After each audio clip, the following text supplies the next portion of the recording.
శ్రీ వెంకటేశ్వర స్వామి దేవస్థానం మొహినిపూర్ నందు శ్రీ శ్రీనివాస సేవా సమితి మరియు విద్యా సంఘం వారి ఆధ్వర్యంలో ఇక్కడ ప్రతిరోజు అంబలి కార్యక్రమాన్ని చేస్తున్నారు.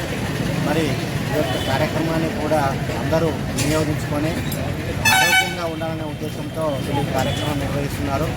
మరి వారు చేపట్టినటువంటి మంచి సంకల్పాన్ని ప్రజలందరూ ఉపయోగించుకొని ఆరోగ్యవంతులుగా ఉండాలని విన్నపించుకుంటున్నాను.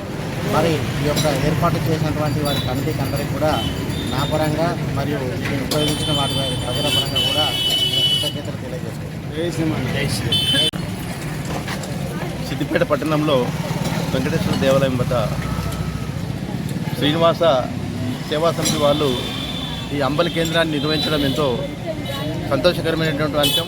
ఈ ఎండాకాలం రోజున అంబలి కేంద్రాలను ప్రతి స్థలంలో కూడా నిర్వహించి ఈ సిద్దిపేట ప్రజలకు కొంచెం ఉల్లాసంగా దీనికి సంబంధించినటువంటి అంశానికి వచ్చినప్పుడు ఈ అంబలి ఎంతో ఆరోగ్యానికి మంచి ఔషధం కాబట్టి దయచేసి అందరూ కూడా ఈ అంబలి కేంద్రాలను సేకరించి ఈ శ్రీనివాస సేవా సమితి వాళ్ళకి పూర్తిగా ధన్యవాదాలు చెప్తూ ఇలాంటి సేవా కార్యక్రమాలు చేస్తున్న వీళ్ళందరికీ కూడా వాళ్ళకు పేరున ధన్యవాదాలు తెలుపుతూ ఈ అంబలి కేంద్రాలను ప్రతి గల్లీలో కూడా ఏర్పాటు చేస్తే ఇంకా బాగుంటుందని చెప్పేసి మా ఆకాంక్ష. రామ్ జయ హనుమాన్ శ్రీ కొత్త వెంకటేశ్వర స్వామి ఆలయ ప్రాంగణంలో శ్రీనివాస సేవా సమితి ఆధ్వర్యంలో అంబలి కార్యక్రమం జరుగుతుంది. ఎంతో ఆనందంగా ఉంది. భక్తులు అధిక సంఖ్యలో పాల్గొంటున్నారు.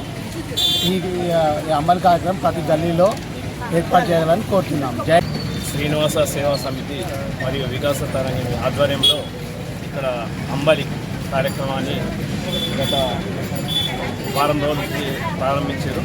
ఇది ఎండాకాలంలో అంబలి తాగడం చాలా శ్రేష్టం. శరీరంలో వేడి అవుతుంది కాబట్టి అంబలి తాగితే శరీరానికి చల్లదనము, తర్వాత బ్లడ్ సర్క్యులేషన్ బాగుంటుంది. ఇతర అనారోగ్య సమస్యలకు కూడా ఇది మంచి మందులా పనిచేస్తుంది. ఇక్కడ ఈ కార్యక్రమాన్ని వీళ్ళు చేయడం చాలా ముదావయం, మంచి కార్యక్రమం. అందరూ సద్వినియోగపరచుకోవాలని కోరుతున్నాను.